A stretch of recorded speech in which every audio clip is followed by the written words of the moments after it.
Bersama saya di channel ini. Pada kesempatan kali ini kita akan membahas terkait dengan apa sih itu staking.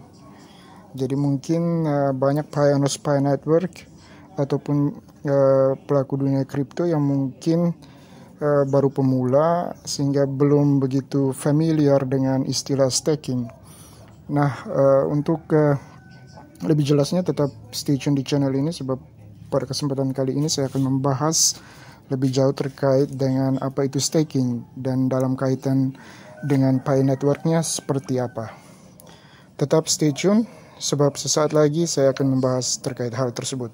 Dan sebelum itu perlu saya ingatkan kepada Bapak Ibu teman-teman sekalian, bagi Anda yang menyukai konten ini, jangan lupa untuk dukung selalu channel ini dengan cara klik tombol subscribe, like, and share agar saya bisa terus hadir ke hadapan Bapak Ibu teman-teman sekalian untuk memberikan informasi-informasi, edukasi yang ter-up to date dan yang bermanfaat. Baik, kita langsung saja masuk kepada pembahasan kita terkait dengan apa itu staking dalam kaitannya dengan Pi Network. Selama ini banyak orang melakukan penambangan kripto dengan menggunakan perangkat komputasi berdaya tinggi seperti menggunakan VGA, Nvidia GeForce RTX 3060 Ti. Ternyata ada cara lain untuk mendapatkan kripto selain dengan mining, yaitu dengan cara staking. Untuk mengetahui apa itu staking, berikut penjelasan mengenai istilah tersebut. Jadi mungkin Bapak Ibu teman-teman sekalian, mungkin selama ini khususnya pioneer Pi Network yang mungkin baru bergabung, seringkali melihat di grup-grup edukasi, baik itu di WhatsApp, di Telegram ataupun di Facebook dan media sosial lainnya, seringkali ada yang menyebutkan istilah staking. Namun Bapak Ibu teman-teman sekalian, mungkin ada yang belum memahami terkait istilah tersebut. Maka tetap simak terus video ini, sebab saya akan membahas lebih jauh terkait dengan istilah staking tersebut. Sebagai informasi, staking merupakan alternatif lain dari mining yang tidak memerlukan perangkat komputasi canggih. Jadi metode staking ini tidak memerlukan tidak memerlukan perangkat komputasi canggih, ya Bapak Ibu teman-teman sekalian. Berbeda dengan mining, staking tidak menguras energi besar karena tidak menggunakan alat komputasi tinggi untuk menghasilkan kripto. Jadi untuk melakukan staking kripto, baik itu di Binance maupun di bursa kripto lainnya, pengguna hanya memerlukan menyimpan dana dalam bentuk mata uang kripto tertentu untuk mendukung keamanan dan operasi jaringan blockchain. Jadi kita hanya ibaratnya menyimpan dana dengan membeli aset kripto tertentu di bursa kripto seperti Binance dan lainnya. Pengertian simpelnya, staking merupakan tindakan mengunci kripto guna mendapatkan reward. Kata mengunci kripto guna mendapatkan reward ini nanti kita di bagian akhir dari video ini saya akan bahas dalam kaitannya dengan apa yang dipunyai Pi Network sekarang. Jadi tetap stay tune, tetap dengarkan baik-baik ulasan dari video ini. Pengguna bisa melakukan staking langsung dari dompet digital seperti Trust Wallet, MetaMask, dan sebagainya. Kalau metode staking ini bisa dilakukan juga langsung dari dompet digital. Jadi kita membeli aset kripto, misalnya Bapak Ibu teman-teman sekalian tertarik untuk staking aset kripto ini, misalnya Bitcoin atau misalnya Ethereum atau misalnya Doge, bisa membeli di dompet-dompet kripto seperti Trust Wallet, MetaMask, dan lainnya. Namun sebagian bursa kripto juga menyediakan layanan staking untuk para penggunanya seperti Binance dan Crypto.com serta exchange kripto lainnya. Guna mengenali istilah staking lebih mendalam, sebaiknya pengguna lebih dulu memahami mekanisme Proof of Stake atau POS. Istilah Proof of Stake ini atau POS ini juga sering kita lihat di berbagai grup-grup edukasi, baik itu di WhatsApp, Telegram, dan di Facebook dan lainnya. POS merupakan mekanisme konsensus yang memungkinkan blockchain untuk bekerja dengan konsumsi energi yang lebih hemat. Pengertian proof of stake. Untuk memahami proof of stake, ada baiknya kita mengenali cara kerja kripto pertama, yaitu Bitcoin yang bekerja dengan konsensus proof of work. Jadi dalam dunia kripto itu ada dua cara untuk menghasilkan kripto ya Bapak Ibu teman-teman sekalian. Jadi selain proof of work, ada juga yang namanya proof of stake. Dan juga tambahan satu lagi, ada yang melalui airdrop. Seperti itu. Mekanisme proof of work ini memungkinkan transaksi dikumpulkan dalam sejumlah blok. Setiap blok terhubung dengan blok lain untuk membuat blockchain. Melalui proof of work, penambangan atau mining bisa dilakukan. Penambang dituntut untuk memecahkan teka-teki matematika yang kompleks dengan perangkat komputasi tinggi untuk menjaga jaringan tetap aman. Oleh karenanya, penambang mendapatkan koin sebagai reward. Semakin canggih perangkat komputer yang digunakan untuk menambang, maka semakin besar peluang untuk mendapatkan kripto yang ditambangnya. Karena menggunakan komputasi tinggi dan mengkonsumsi daya besar, konsensus proof of work dinilai boros energi. Jadi proof of work ini adalah salah satu metode untuk mendapatkan kripto atau cara untuk mendapatkan kripto lewat mining, proof of work. Pada tahap ini, muncul proof of stake sebagai alternatifnya. Proof of stake tidak memerlukan perangkat komputasi berdaya tinggi dan lebih hemat energi. Jadi pemilik aset kripto hanya perlu mengunci koin kriptonya. Jadi dia membeli, misalnya ingin staking Dogecoin misalnya di salah satu dompet kripto, misalnya Trust Wallet ataupun Binance. Kita tinggal membeli aset kripto tersebut dalam besaran nominal tertentu. Nanti koin uang yang kita belikan itu sudah dalam bentuk aset kripto tersebut. Sudah dikonversi ke dalam bentuk aset kripto tersebut dan itu akan dikunci koinnya. Atau istilahnya stake dalam batas waktu yang sudah ditentukan. Kemudian protokol akan memberikan hak kepada salah satu pengguna untuk memvalidasi blok berikutnya. Kemungkinan untuk dipilih tergantung dengan jumlah koin yang dikunci. Semakin banyak koin yang di staking, maka semakin besar juga reward yang didapat. Ini yang juga nanti kita akan bahas di akhir dari video ini.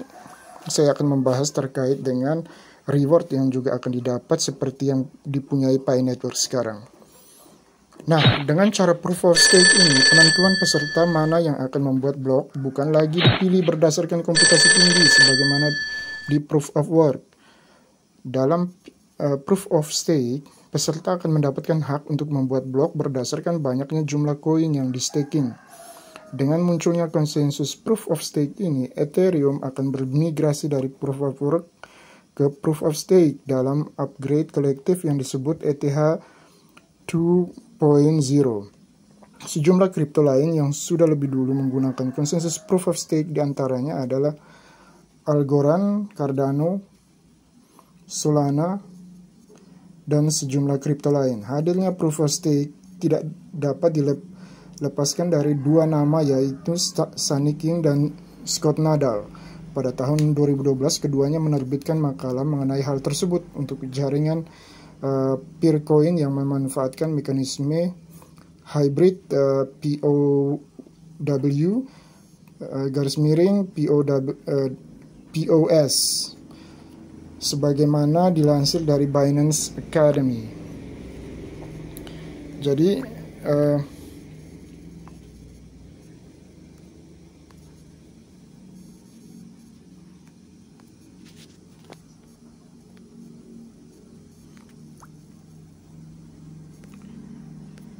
Jadi seperti itu ya Bapak Ibu teman-teman sekalian. Ini sudah dibahas di depan tadi.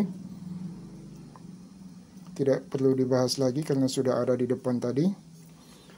Ya, jadi itulah gambaran garis besarnya dulu tentang apa itu staking. Berikut kita akan membahas. Jadi staking itu ibaratnya kita menyimpan, membeli aset kripto yang ingin kita kita investasikan, kita beli aset kripto tersebut dalam bentuk uang fiat.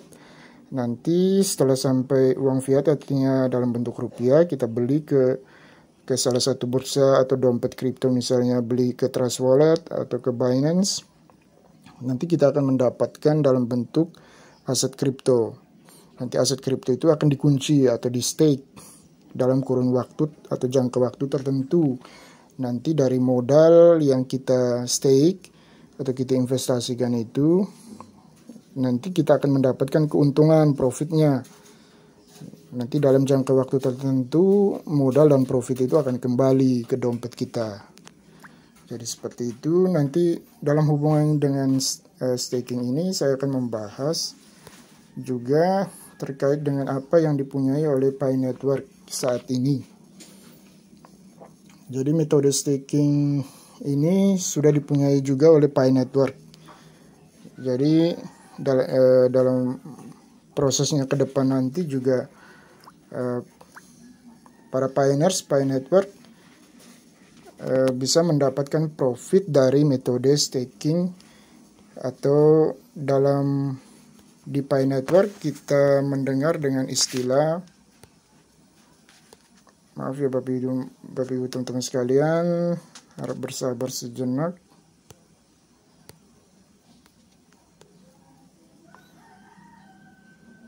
Kita masuk dulu ke aplikasinya.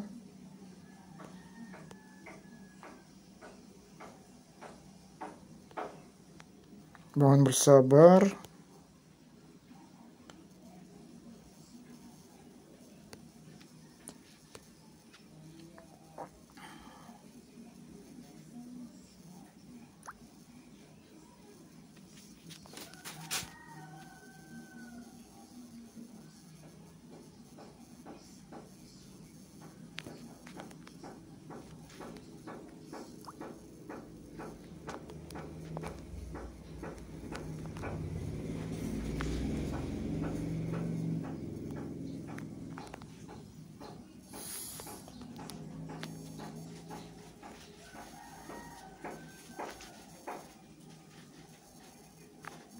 Ya, kita akan masuk ke aplikasi Pi Network.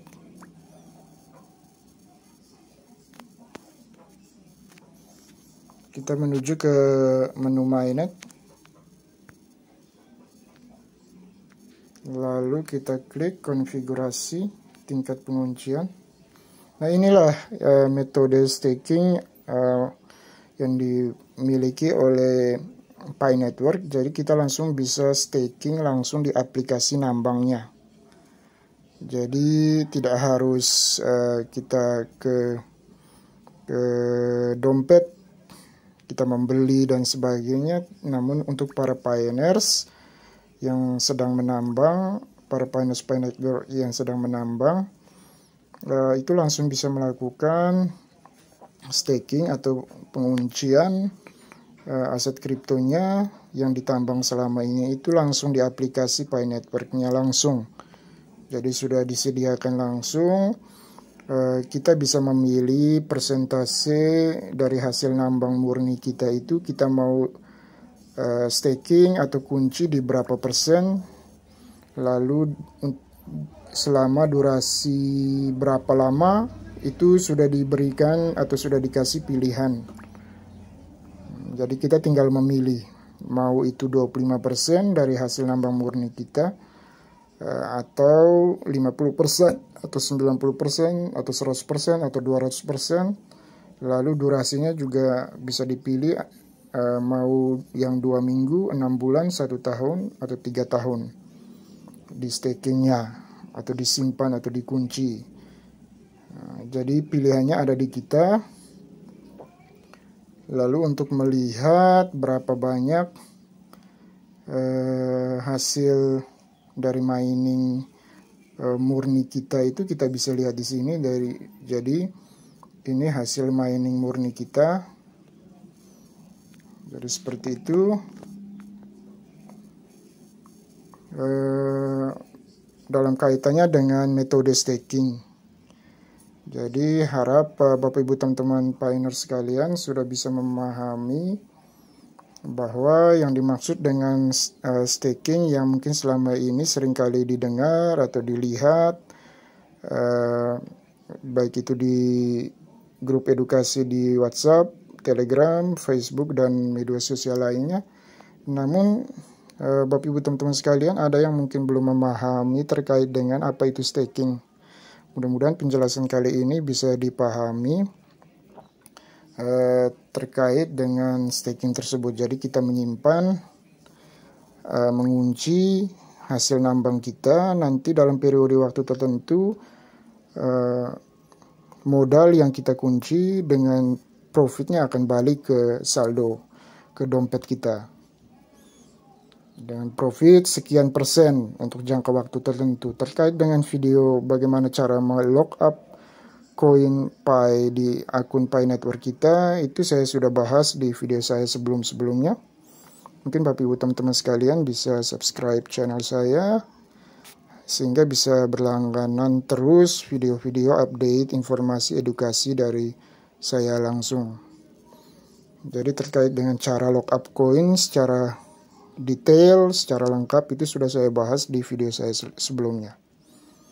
Baik, demikian untuk pertemuan kita pada kesempatan kali ini. Sebelum saya mengakhiri pertemuan kita pada kesempatan kali ini, perlu saya ingatkan kembali untuk Bapak Ibu teman-teman sekalian, bagi Anda yang menyukai konten ini, jangan lupa untuk dukung selalu channel ini dengan cara klik tombol subscribe, like, and share, agar saya bisa terus hadir ke hadapan Bapak Ibu teman-teman sekalian untuk memberikan informasi-informasi yang ter-up-to-date dan edukasi-edukasi yang bermanfaat. Terima kasih dan sampai jumpa di video saya selanjutnya.